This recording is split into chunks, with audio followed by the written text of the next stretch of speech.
Hey, solopreneurs, Gabe here. Today we have Rodger Ruge of Hero Talk LLC. And Roger's got a book out, and it's called Navigating Adversity, a tactical self-care for first responders. And it's available on Amazon.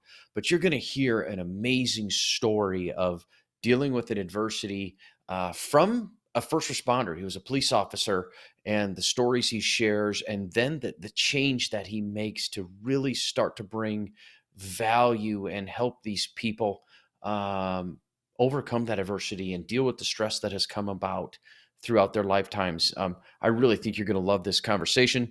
And so I'm going to stop and let you just listen. Thank you. Roger, thank you for being on the podcast. Gabe, it is an honor to be here. Thank you. I tell you, when we first met, we had an amazing strategy call, and when I started to understand your story, and we started just kind of build this great chemistry on on the Zoom call, um, and I thought it'd be great to have you in this podcast and talk about adversity and how to overcome adversity. And when my listeners hear your story, they're going to understand, why that it is going to be such a great topic and a great listen for them today. But before we go there, I really want to hear your story. It's always neat to hear where people get started, what leads them to us being on the podcast today. So if you could share your story, that'd be great. Yeah, I'd love to. And within the context of adversity, I'm going to go back in time to about 1995. And I had been working 40 hours that week. I was in the traffic division of my police department, which is a city in Northern California. We rock and rolled pretty good most of the time. And normally I got paid to ride a motorcycle, which was like a dream come true for me. I was a motorcycle enforcement officer, traffic accident investigator for a period of time.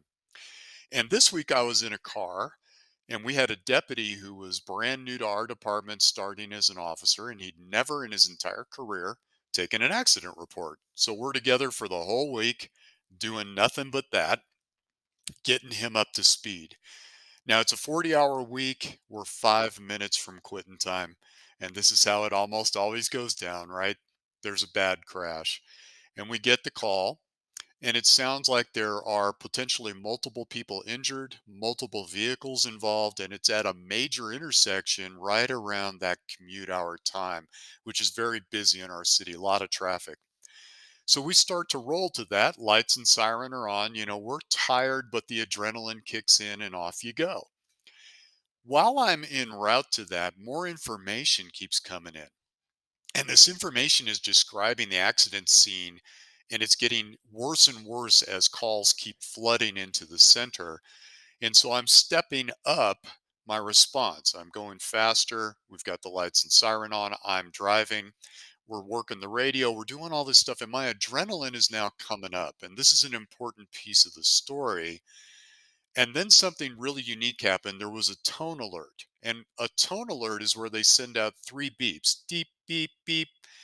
And whenever a tone alert comes on, every officer drops what they're doing and listens to the radio, because that is reserved for the most serious of events. I thought something else had gone down besides a traffic accident, but it was for the accident. And the dispatcher says we may have multiple fatalities at this accident. Every officer available respond. We're sending all fire and all EMS in the entire city. This is a large city. And I'm thinking to myself, oh my God, what's going on? So I really feel my heart rate increase.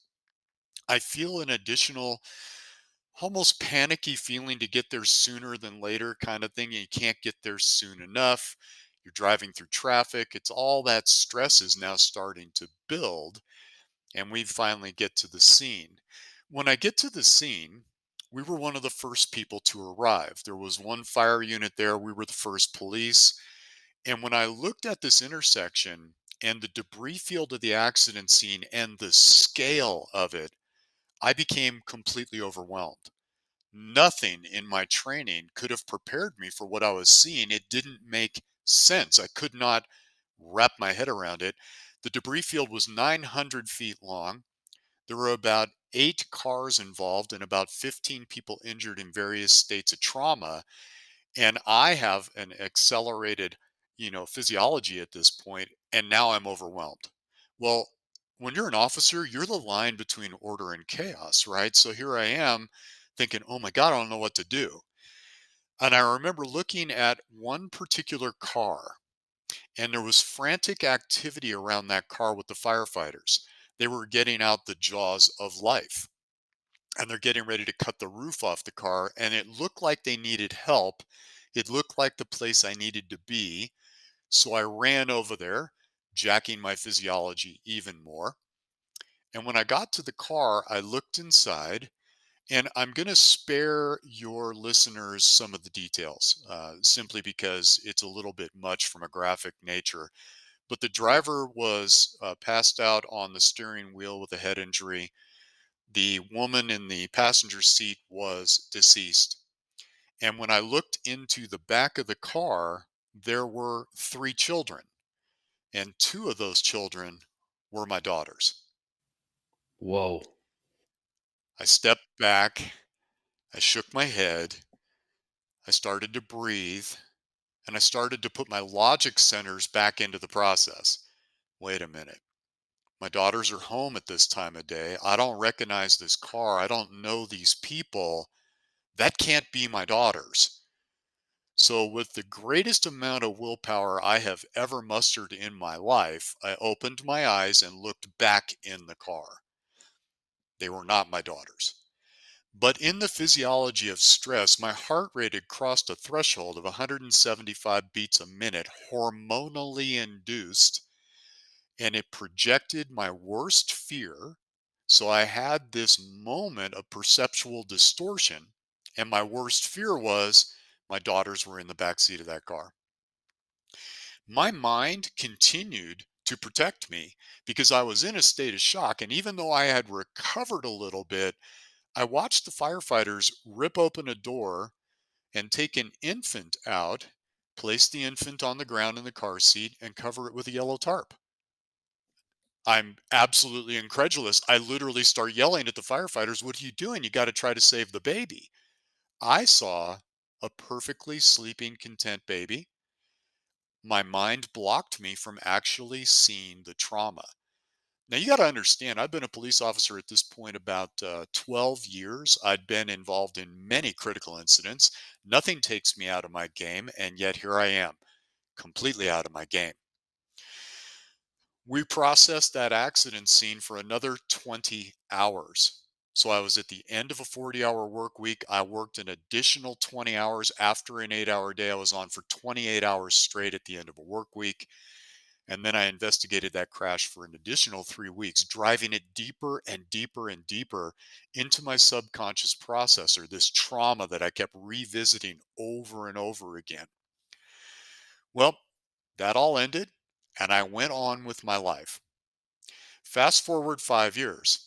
I'm now in a conference room, and it is going to be a deposition for the civil litigation that's now coming from this crash and all the people involved. 5 years. And it's one of those mahogany tables like you see in a Hollywood movie where they always represent lawyers, and you think, ah, that doesn't really exist. No, it does. So I'm in there with 18 attorneys and a judge, and they all want a piece of my testimony because however I end up talking about it may support or not support their positions. And they had this stack of photographs on there, and they asked me to go through each photograph one by one and comment on it. And of course, the very first photograph was the car where I saw my daughters. Now, here's the very interesting part, Gabe. In real time, I flashed right back to the scene. So, in my mind, I left that office with all the attorneys and the judge, and I'm back at the scene. I'm smelling the smells. I'm hearing the screams. I'm experiencing the physiological reactions in my body again. I see my daughters back in the car. I am reliving a nightmare in real time, and I cannot tell the difference between that event and reality. I have literally lost touch with reality. When I came back from that sidebar trip, I am in the room again. I'm looking at 18 attorneys who are in various stages of shock, and I'm crying. I'm What's going on? I am so disoriented, Gabe, that I just shoved my chair back and walked out. To this day, I am so grateful no one tried to stop me because I do not know in that frame of mind what I might have been capable of. I went outside and I knew I was in trouble. So I called our employee assistance program and I got in immediately to see the culturally competent police psychologist who had a 30-year history of working with police. And I say culturally competent because it's really important to understand there are psychologists who think they can help law enforcement, firefighters, EMS, and they themselves will become traumatized by hearing the officer's description of the scene if they're not culturally indoctrinated into it. So I was very fortunate to have a 30-year psychologist who knew this profession. One of the things that was astounding, and it came out in therapy, talk therapy, was that in the 5 years from that accident to that therapy session, I had been actively trying to kill myself virtually every single day, Gabe, and I didn't even note it. Here's how it manifested. I road raced motorcycles as an amateur road racer at Sears Point International Raceway. I did full contact martial arts and kind of looked for a few extracurricular fighting activities when possible. I downhill mountain bike as if I had no cares in the world whether I lived or died. At work, I changed. I became super cop. I jumped calls. I rushed into danger and I kept winning, Gabe, over and over again. I just kept winning. And my department noticed the changes too. And instead of noting this behavioral change toward reckless behavior, violation of department policies, I was doing things wrong. I got awards and commendations for being super cop, which only fueled it more. Once I realized that, my police psychologist, she said, listen, in the 30 years I've been practicing, I have not seen a more severe case of complex post traumatic stress disorder. I think we need to try something that is radical.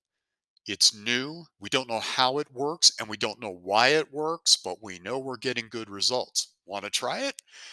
Well, at that point, Gabe, I had a family, I was married, I was invested back in my life, and I wanted to not continue those behaviors. So I said, sure, let's do this experimental thing.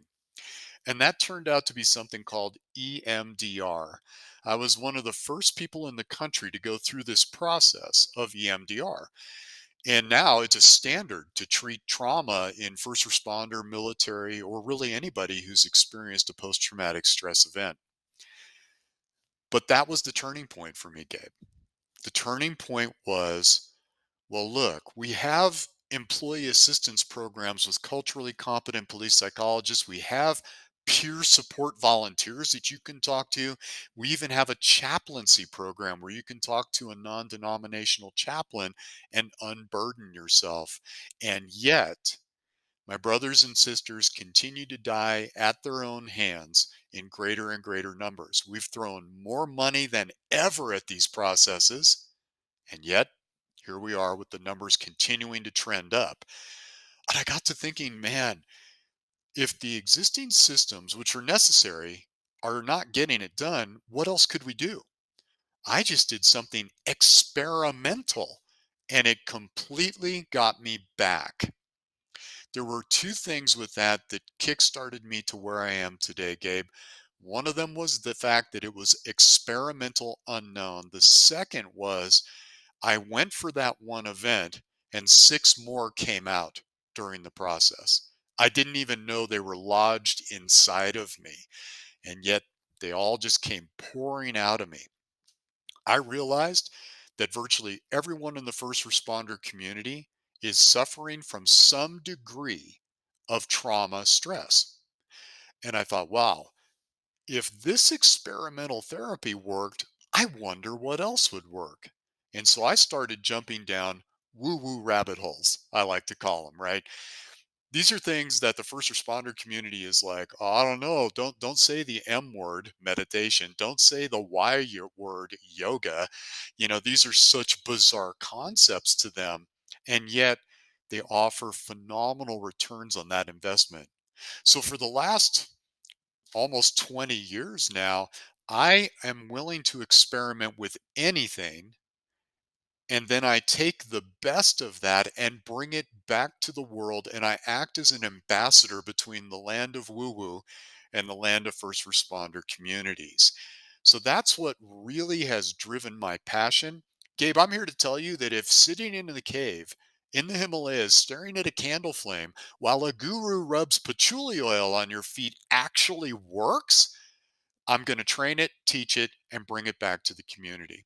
So I'm a person who vets the garbage that's out there, and I bring back the stuff that you can have a tangible experience with. And this has become my business model moving forward. Wow.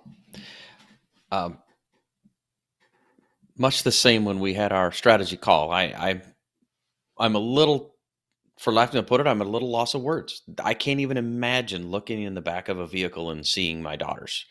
Um, I it that right there would throw me off. And then let alone all the additional things that came about. I do have to ask, just I'm curious, I'm sure somebody else is too. What does EMDR stand for?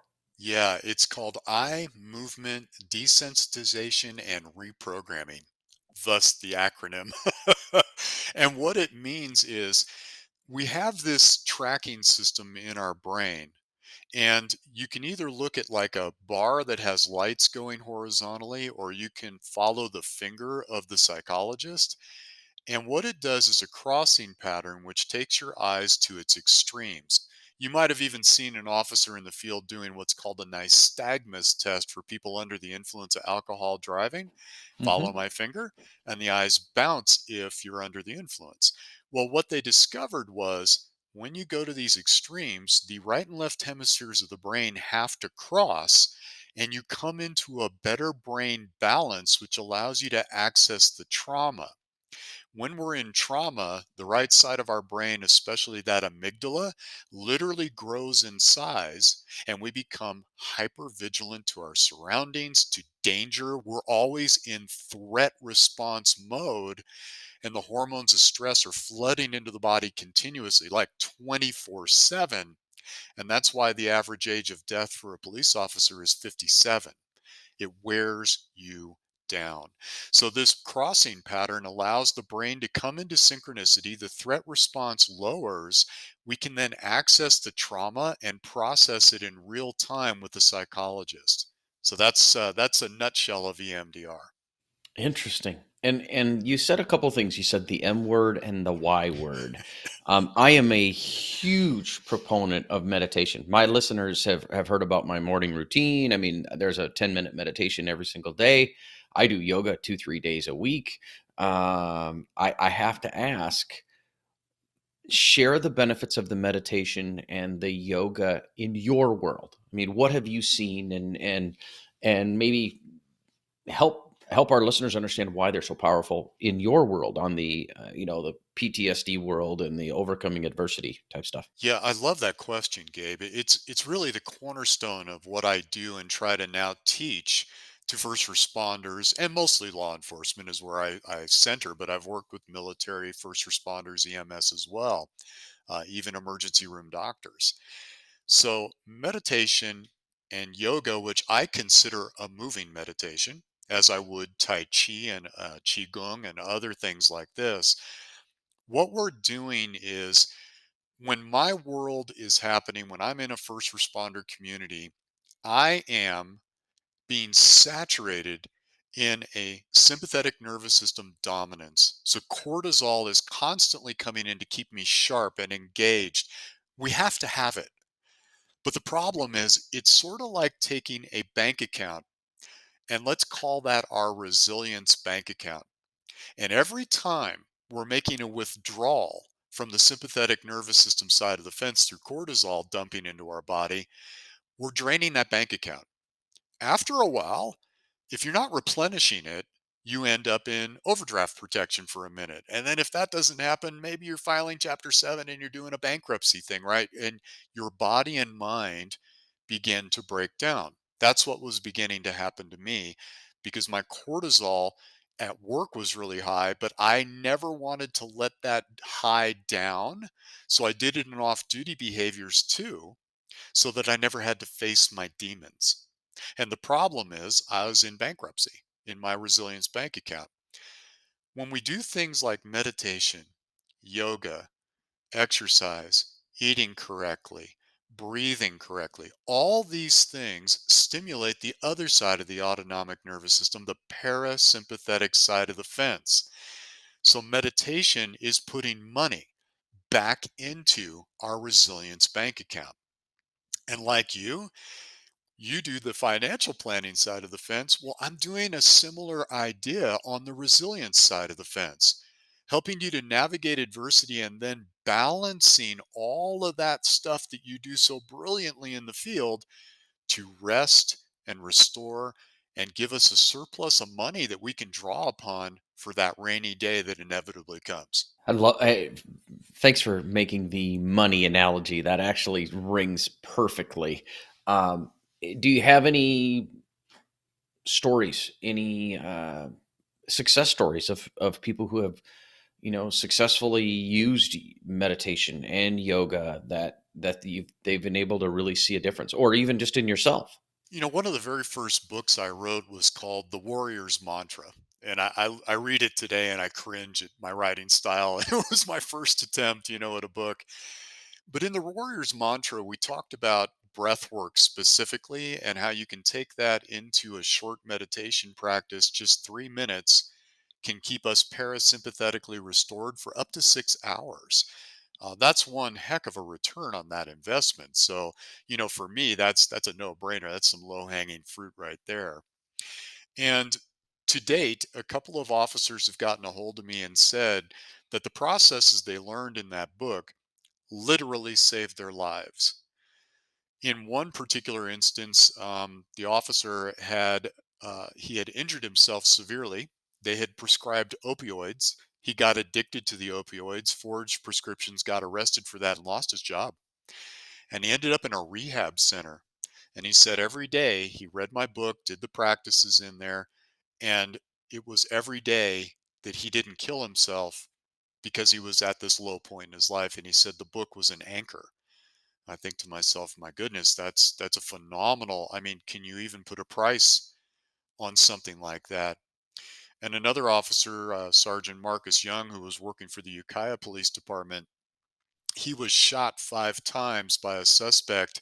He was shot in the face, he was shot in the torso, and then the worst shot was actually in his arm, which hit the brachial artery. That's 6 minutes to die. And what he did was he began to do the breathwork technique I had taught him. He lowered his heart rate, his respiration, and his blood pressure enough that he stabilized himself until EMS came and got him to the hospital and saved his life. Those are some dramatic examples. But then I get these things all the time where, I'm so much more engaged with my family now that I'm rested and restored. My marriage has been renewed now that I've found my center again. These are life saving behaviors. And the problem is, we don't teach it in the first responder communities at a very good level. It might be a couple of hours in a police academy where they say you're going to have a lot of stress, you should do something about it. And then we just drop the ball. I'm all about getting ahead of the curve. I'm all about educating my brothers and sisters. And I realized I'm going to paraphrase Buckminster Fuller. He said, don't fight an existing system, make it irrelevant. Exactly. Trying to fight to change these entrenched systems, you can do it, but I might spend 10 years trying to convince one department they need a wellness program. And so, what I'm doing, Gabe, is empowering the individual who wants to learn, wants to grow, wants to challenge themselves. And then my hope is that grassroots kind of effort filters back into agencies and their example brings others into the process. Especially those life-saving examples, and the better marriages and the better lives and the better everything as a result of those things can then bring the, for lack of put it, bring the powers to be to the table. Like, all right, we really need this. So I think that's a great transition to talk about, like, what are you doing today? Like, what are you doing? What are you doing out in this world that is trying to then bring this idea, and this what I'll say is teaching to your listeners and to your community and to the people who then allow you to do what you do so that you can actually pay your bills and live and eat? I mean, help me understand that. I'm very fortunate. When I left law enforcement, I did 20 years in that field, and I've been a trainer now for 30 years. When I left, I went kicking and screaming, and there is something very interesting that happened, Gabe. I'm still not quite sure how this takes place, but I aged, and the demographic I arrested stayed 18 to 24. And I ended up getting a pretty severe back injury, and I had to retire. That gave me a disability pension as a safety net. Now, you're certainly not going to live large on that. The pension of a public safety officer is uh, I have my basics covered. Let's say that I can keep a roof over my head and food in my refrigerator. Nobody's getting rich here, but it gave me that safety net. And that safety net then allowed me to develop training programs that I do in person or via Zoom. And they're anywhere from, a couple of hours to 16 hours of intense deep dive training into wellness practices. It's allowed me to be able to do coaching one to one for my brothers and sisters who are really struggling. They don't want anyone to know because there's still a very big stigma out there that if something's wrong, you can't be trusted on the street or you're weak. I mean, these things are still deeply entrenched in that community. So the one-to-one coaching piece really offers them an opportunity to come and visit with someone who is culturally competent because I've been there, I've done that, and now I can guide you. I don't solve your problems. That's not a coach's job. I guide you to your own solutions and empower you to take it from there. So that's beautiful. It's allowed me to also collaborate with other training organizations to become a trainer for their wellness programs, to add to their curriculum. And then I had the great honor to write our most recent book, which is Navigating Adversity: Tactical Care for Self Responders with Dr. Renee Thornton. And that was, another thing. So all of that begins to contribute to not only my financial abundance, but being able to stay in my passion and serve a community of people that, frankly, is the line between order and chaos. They're allowing us to sleep in peace, freedom, and safety at some of the most difficult times in our modern history as humanity. So it's a deep honor that I have a safety net that allows me to keep my minimums met, but then I can add to that and still serve with my passion. That's great. So let's maybe make another little transition as to the, what are some of the things that my listeners could be maybe putting into place? Maybe some tips, some of the exercises or thoughts that you could share. There's a good chance I don't know that a lot of my listeners are going to be first responders. There might be some former first responders listening, but I don't know that I'm going to have a full audience of first responders. But what are some things that they could take away from you to go, okay, this is something I could put into my life because I do like the idea of being a better husband or a better mother or a better wife or just a better boss because I'm overseeing these three contractors that are all over the world supporting me.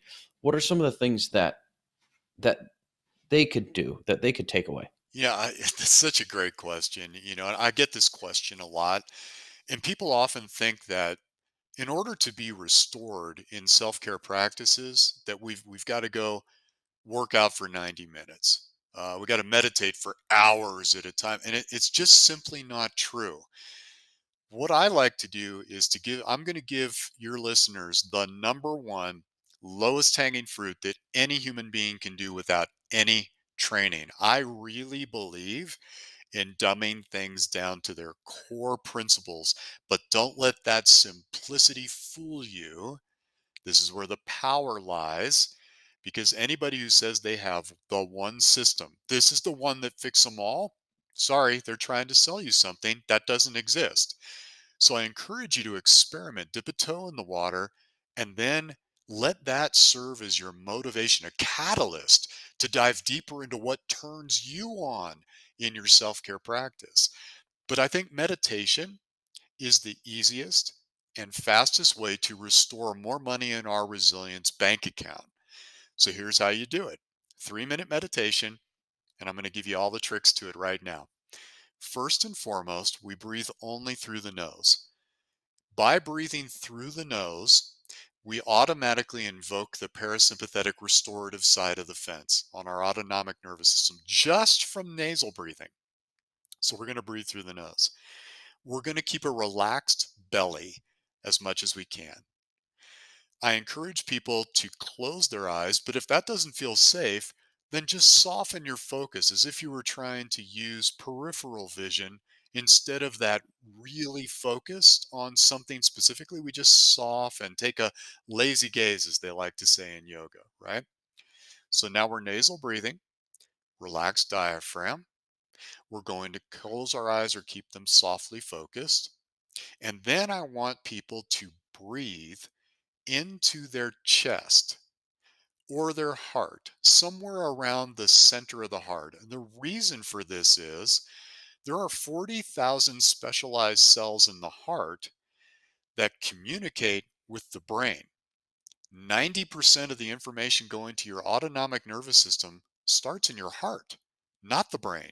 It's the exact opposite of what we've thought forever.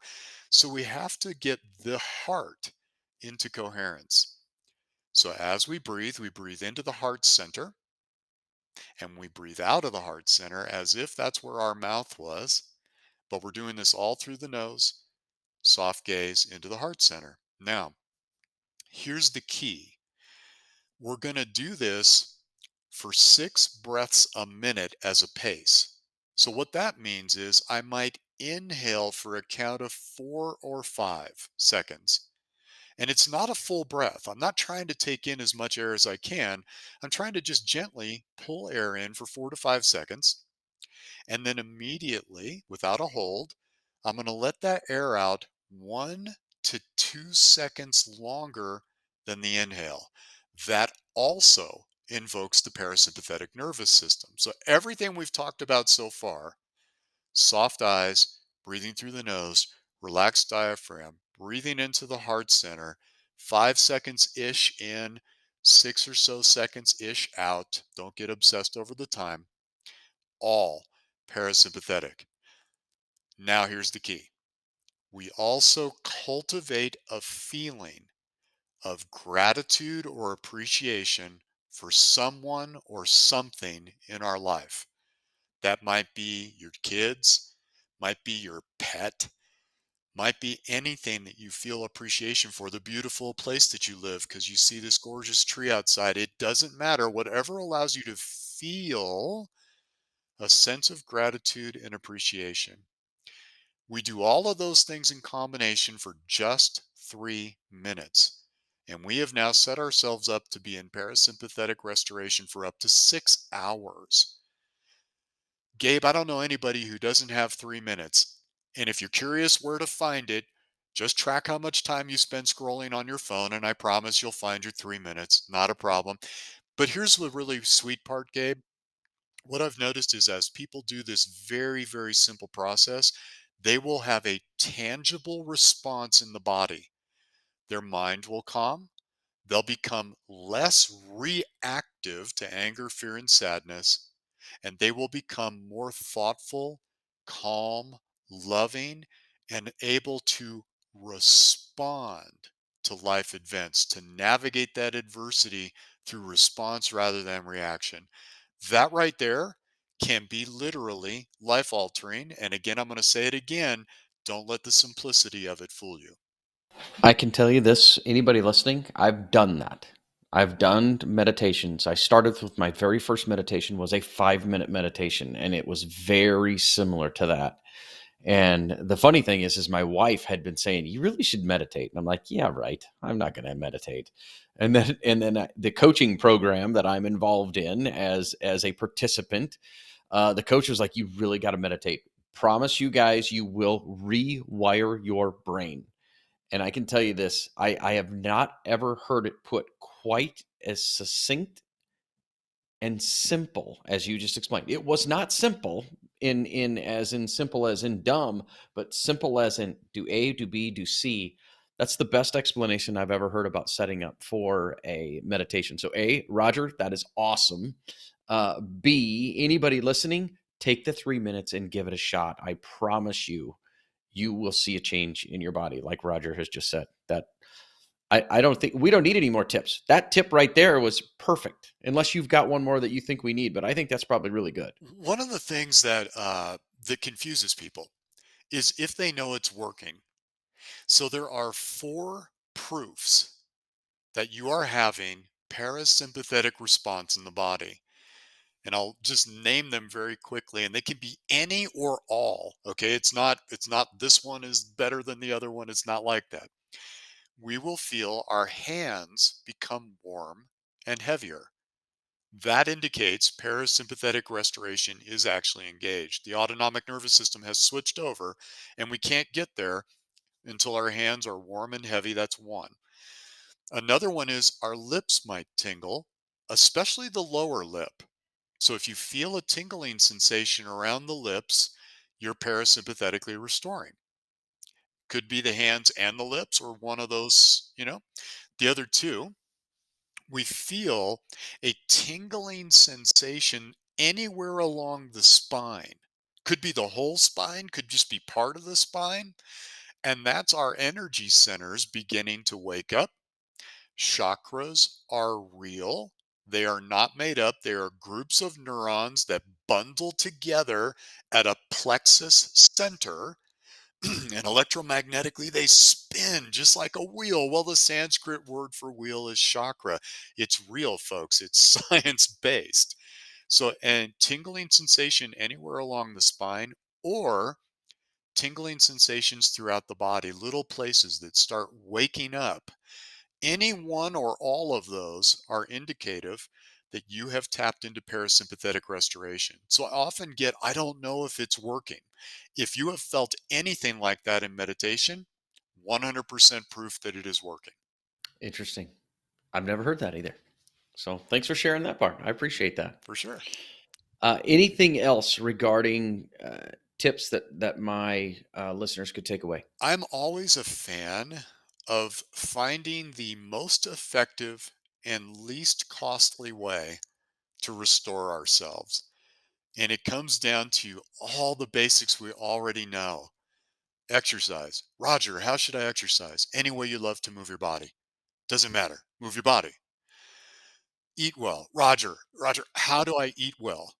Try eating everything from nature as much as possible. There's a great place to start, right? Roger, how in the world do I do this type of breath work? Just go get a breathwork book. Check out The Oxygen Advantage by Patrick McCowan, and you will have everything you ever needed to use breathwork as a way to put money in your restoration account. What kind of meditation should I start? Anyone that you like, go play with a bunch of them until you find the right one for you because there are hundreds. Or just start with 3 minutes and see where it takes you. I'm really a fan, Gabe, of kicking open the door for the person. I even flip the light switch on inside. I even let you stick your head in there and look around the room for a minute and then go, maybe it's safe to cross the threshold here and explore. Find what turns you on and follow that. You know, this old saying, follow your bliss? It's overused, it's cliche as could be, and it's spot on. Whatever makes you feel better is exactly what you should go after as long as it's causing no harm to the body, mind, and spirit. So, for example, Roger, alcohol makes me feel much better. No, friends, that's gasoline on a stress fire. What I'm talking about are things that are good for you. And whatever that is, you're passionate about it, go do that. Because, Gabe, it's this issue of motivation. I get people all the time that tell me I have no motivation. I procrastinate everything.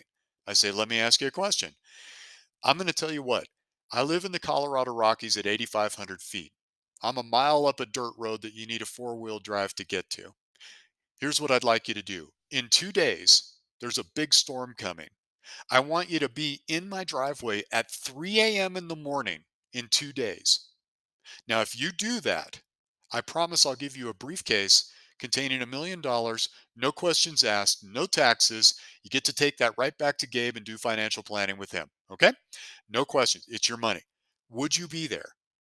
Of course you'd be there. You'd stop listening to the podcast right now, book your flight, plane, train, automobile. You'd be there a day early, camp in a tent, or just sleep on the ground and endure the storm to receive your $1 million.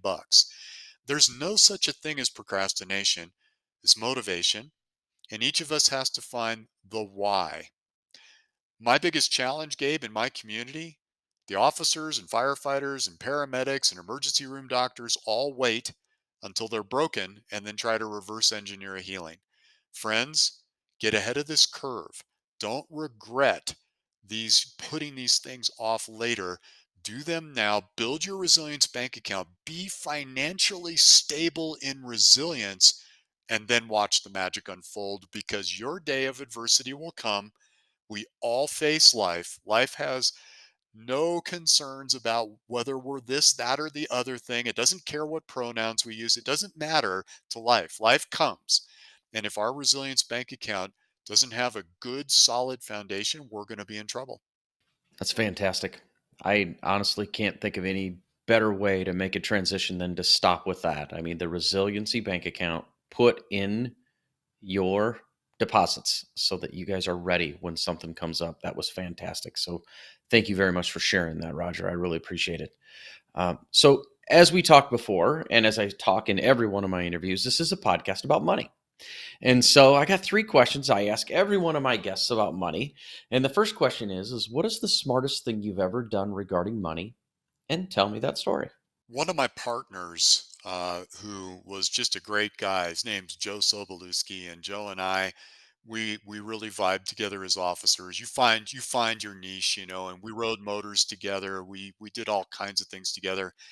And Joe got to about the midpoint in his career and said, this isn't my passion anymore. It's not my passion. He said, I'm going to become a financial planner. And he had always been oriented to that side of the fence. He'd done extensive study. And so he became one. And I figured, well, if I could trust Joe with my life, I could probably trust him with my money. And so the smartest decision I've ever made, Gabe, and this may sound placating to your audience, but man, I really believe this to my core. I have a financial planner who I've been working with for the last 25 years. And the reason that I'm so happy about that is I don't have a passion for what he can do for me. I don't have the time to learn it. I don't have the time to watch everything that needs to be watched. I don't have his wisdom. Best decision I've ever made is to come into partnership with someone who's got my back and is willing to guide me through the incredible complexity of trying to navigate financial planning. So that's my 2 cents on that, Gabe. He has been a pillar in my life, and he's keeping me, for my future retirement, which will never happen for me. I'm going to keep working until I'm done. But he's got me financially, and I just feel so safe and secure having that team together. That's a big one for me. Yeah. And by the way, those of you listening, I did not set him up for that. That is actually straight from the heart. And I'm thrilled to hear that. What was his name? Joe. Joe. I'm thrilled that that Joe is taking great care of you and he has got your back, because that's really, I mean, there's enough business out there for everybody. And the beautiful thing is when advisors really can get a good connection with you and truly help you, and you guys as clients can just lean on and say, just tell me what I got to do, and then move on and go live your life. That's the whole idea of how that works. And that's how this podcast came about, was to just teach you and let you know how to go do this stuff. If you can't do it, then at least you're educated enough to go have somebody help you do it as well. So that's thanks for sharing that. Um, so the other one is the biggest money mistake. So Roger, what's the biggest money mistake you've ever made? And share that story. Yeah. So I want to make sure that I don't condemn this entire industry in my in my biggest money mistake, because it can be a good industry for the right person, and it wasn't me. My biggest money mistake was getting attracted by bright and shiny objects being promised through the modality of network marketing or direct marketing. Hmm. And the people that I became involved in were promising the stars and moons, and they were really, really adept at convincing you through communication. And I got manipulated a little bit into that, put a bunch of money into something that I didn't really have a passion about. That's a key. And at the end of the day, I ended up losing quite a bit of money in what turned out to be a classic Ponzi scheme that, even with my background training and knowledge, I didn't spot it. And I didn't do my due diligence. I got wrapped up in the false promises and thought, my goodness, this is my ticket to what I would think is true financial freedom. And I let that cloud my judgment, Gabe. Being completely vulnerable here, and it's embarrassing for me to admit it because of my background. You think I would have spotted something like that right away, but I didn't. And so that was the mistake, not doing my true diligence and also not following my genius, my passion to do something just for the dollars. That's where the mistake came for me. Yeah, that makes total sense, and that happens a lot. And not to beat up on the network marketing industry, because that it has done some great for a lot of people. So you set that comment up perfectly, but they are really good at selling the dream. Selling the dream is part of the deal. But that makes total sense. So let's go to that last question. The last question that I ask everybody is, what does mastering your finances mean to you? I've given this question a bit of thought as I've listened to your shows, and I'm thinking, wow, financial mastery, ooh, scary. So when I think about it, though, Gabe, I've always wanted to place myself in a position where my financial mastery means I can follow my passion, that I can stay in my lane, keep my target painted, and go after the things that I really love to do. So often we get caught up in this, I got to keep this job because it's a paycheck, I've got benefits, or whatever the story is around that. But you're in this grinding mediocrity. It's kind of like a groundhog day from hell, and you keep showing up and keep grinding it out, but you don't love what you do, but it keeps things moving along. To me, financial mastery is placing yourself in a position to follow that passion and to be able to do what you love. So every day you get up inspired to do whatever that calling is. So financial mastery is setting yourself up to do that. Because my goodness, we're going to spend around a third of our life or so working. Don't you want to make it something that you look forward to every day? So that's the piece. It's getting yourself into that stability. Now, I have a unique situation. I have the pension to fall back on. And while, again, I don't live a large life on that, it gives me a safety net. So I think the mastery piece for me is to encourage people to create a safety net enough that allows you the ability to truly follow or work toward that passion. Because otherwise, how magical can life be when we're kind of grinding away? I don't want to live like that. Yeah, I couldn't have said it better myself. That was very good. Thank you for sharing that. So there's going to be a couple people who might want to reach out to you. What is the best way for my listeners to reach out to you? Do you have anything that you would like to share? Can you share that, please? Absolutely. So the easiest way to get hold of me is just directly through email, and it's roger@herotalk.org.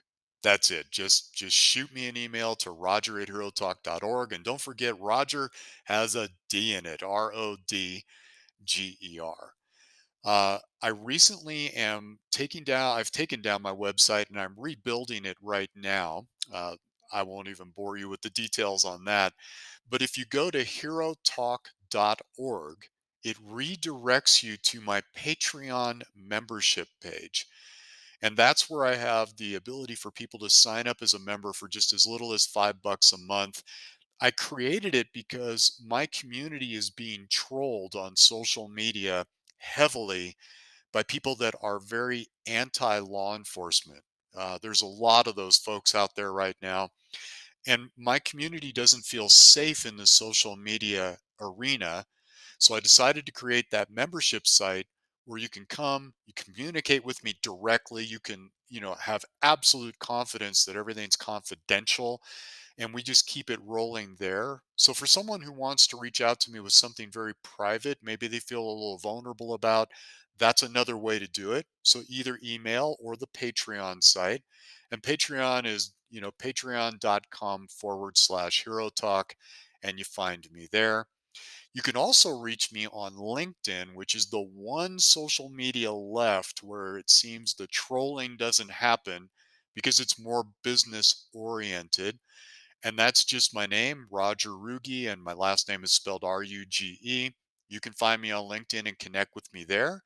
Those are all beautiful ways to do that.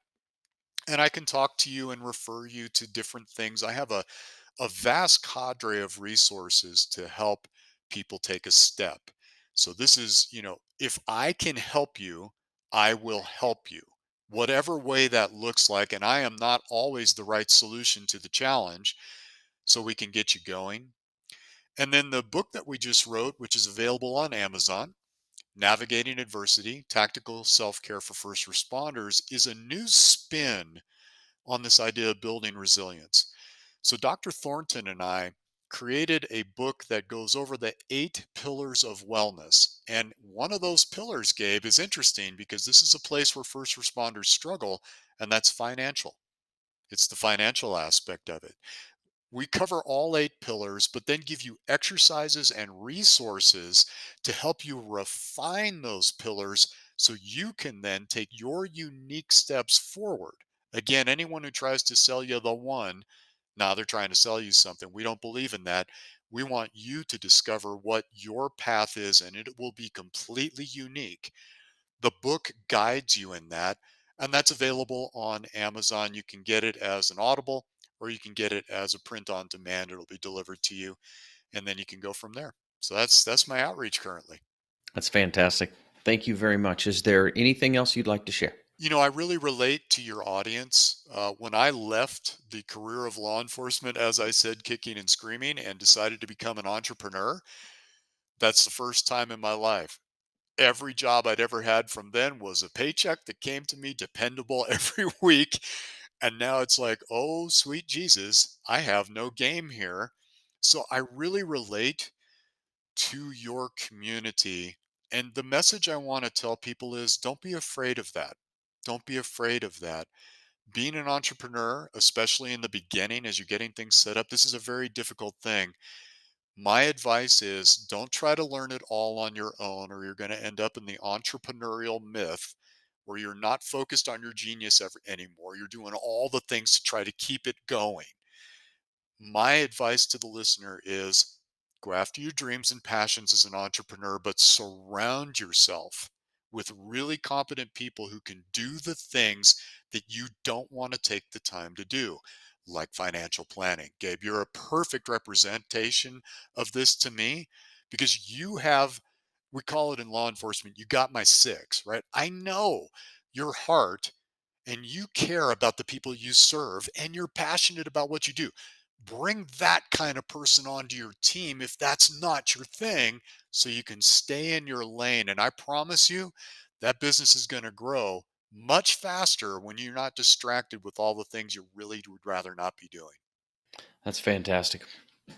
Roger, thanks for being on Solopreneur Money. What a joy, Gabe. I really appreciate it. It's a deep honor to be here and to talk to your listeners. I am so thrilled that I was able to spend some time with you today. Thank you. Hey, Solopreneurs, I really hope you enjoyed that conversation with Rodger Ruge of Hero Talk LLC. Here's my one major takeaway: take some time, take 3 minutes out of your day, and follow his instructions for meditation. And the simple instructions are this: breathe through your nose. You don't have to have your eyes closed, but it does help. Set a timer for 3 minutes is a really good idea because then you don't have to think about how much time you're spending. And basically, what you want to do is you want to breathe through your nose to the heart and then keep in mind a feeling of gratitude for someone, something, whatever it might be. So Meditate, breathe through your nose, set a timer.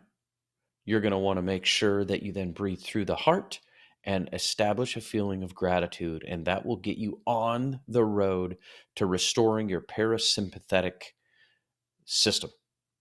What I would like to say is rewiring your brain. I really hope you enjoyed this. Please share this podcast with a friend. It's really starting to get some traction and growing. And I'd like to see if we can just keep going and growing and sharing this great information out there. Thanks again for listening and have a fantastic day.